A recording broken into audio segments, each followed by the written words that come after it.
Well, kung kayo nagdo-doom scrolling sa Facebook at palagi kayong nag-aabang kung anong bagong online loan platforms meron dyan, for sure, na-encounter nyo na yung ads na to. Need money urgently. Up to 30,000 pesos daw yung pwede. Pero bakit 0.05?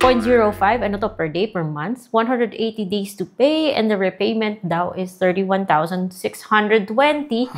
Aba, mukhang promising guys ha.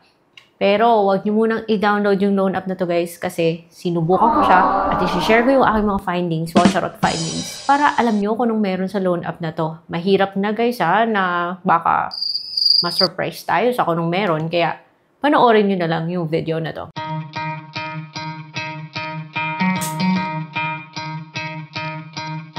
Shoutout sa kay Benji151. And shoutout din sa aking kabayan, si J.R. Ben Celis na taga Bacolod. Welcome back to my channel. Kung kayo ay naghahanap ng mga legit reviews ng mga online lending platforms, you've come to the right place. I'm your go-to guy. Sinisilip ko yung iba't ibang mga online loan platforms para kayo merong advanced knowledge or meron kayong tamang expectations sa mga to. Para bago kayo mag-download, alam nyo kung anong meron. Panoorin nyo na lang yung video na to guys at saka na kayo mag-decide kung okay ba siya o hindi. So, my videos are not sponsored. It's based on my personal experience.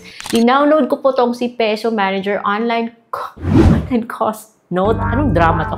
At sinubukan ko siya para masilip ko kung anong meron. Dun sa App Store yung mga sinasabi niya. Bakit 4 years old? Ano ba yan?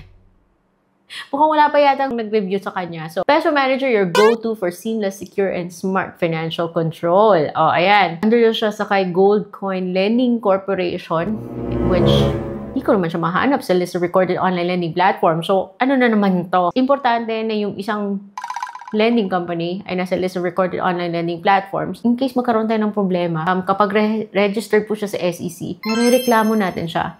And SEC has guidelines on how to report or file a complaint against loan app. Please check these guidelines bago kayo mag-try ng isang loan app. Anyways, since sinubukan ko na to para sa inyo, panoorin nyo na lang yung video. Siyempre, hingi po siya ng permission na matrack yung mga ginagawa nyo dyan sa cellphone nyo. And, like I would always do, dinideny ko yan. Bakit pa? Hard accounting daw. Ano ba to? Loan app or what? Two-step quick accounting. Ibang level din yung drama niya. Bill calendar. Nako, napaka to the moon yung mga pinagsasabi nito ha. Hingi po siya ng active mobile number at i-click mo yung get code. Laging nagne-network error kasi yung loan app na to. For some reason, 2 beses ako nag-click ng get code. Yung first is, lumalabas na galing siya kay pera agad.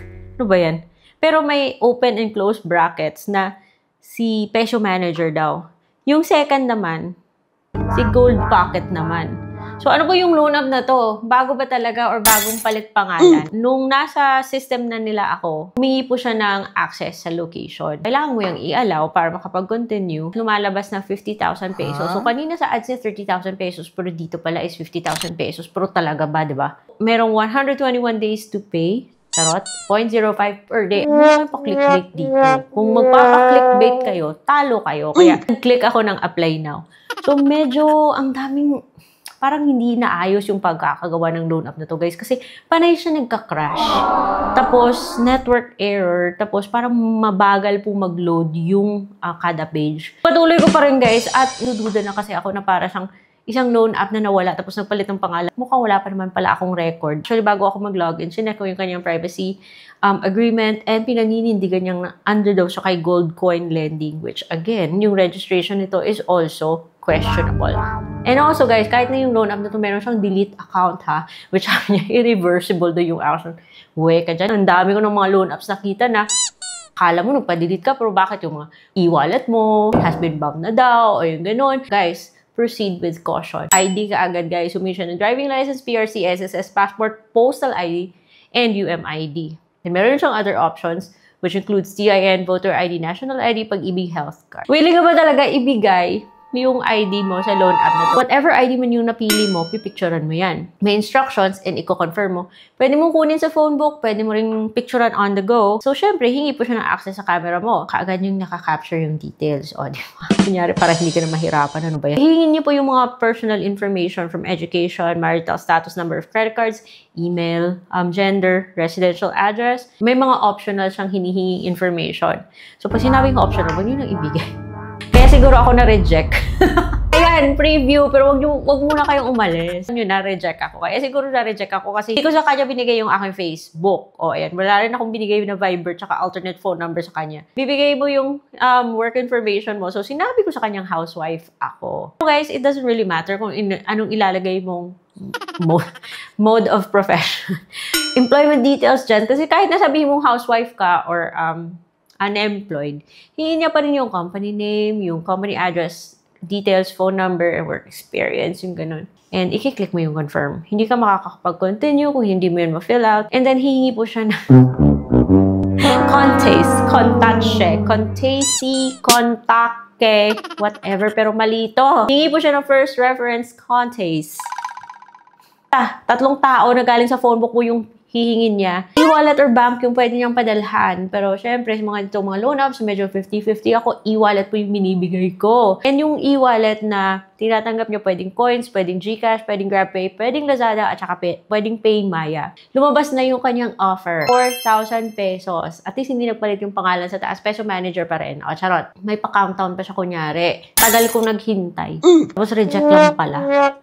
So, I don't know if it's a blessing in disguise because guys, nawalan na ako ng tiwala dyan sa delete option na yan. Parang hindi naman kasi nadi-delete eh. I'm saying this because ang dami ko nung na-try ng mga online loan platforms. Kaya yung sinasabi ko sa inyo, mag-ingat kayo kung saan kayo nagsasubmit ng personal information nyo. Pa 2 periods pa siya, pero tsaka yan. Huwag na kayo maniwala dyan, guys. So, sabi niya, 4,000. Tapos babayaran daw after 7 days, 3,960. Oh, we. And second mo is September pa. Oh, grabe. Kitang-kita, guys, na may ikakalta siya. So, hindi siya buong matatanggap. Buti lang hindi ako na-approve, guys, kasi hindi naman pala siya buong matatanggap. Kasi kakaltas po siya ng 1,520. So, yung matatanggap is 2,480. Again, uulitin ko. Again. Hindi po siya buong matatanggap. Buti na lang na hindi ako na-approve kasi babayaran ko 3,960 or 4,000 sa loob ng 7 days. Pero at the same time, parang hindi rin ako parang kinakabahan din ako, guys. Kasi feeling ko wala nang silbi yung mga delete account option na yan. Uulitin ko, mag-ingat po kayo sa kung saan kayo nagsasabit ng information, especially sa mga ganitong mga loan apps na parang napaka-promising yung mga ads nila pagkatapos sa huli mo makikita na ang laki palang kinakaltas. Kung ako masusunod X po sa ganitong mga loan app because first and foremost, hindi ko siya mahanap sa list of recorded online lending platforms sa SEC. Kung hindi natin alam kung sino yung nagpapatakbo sa loan app, hindi natin kilala yung loan app, sino yung irereklamo natin kung magkakaroon ng problema, di ba? Hindi natin alam. So that is why kilalanin ng mabuti yung isang loan app bago natin lapitan or utangan. Biggest red flag of all is yung ikakaltas niya, na parang 30%, 35% of your loan.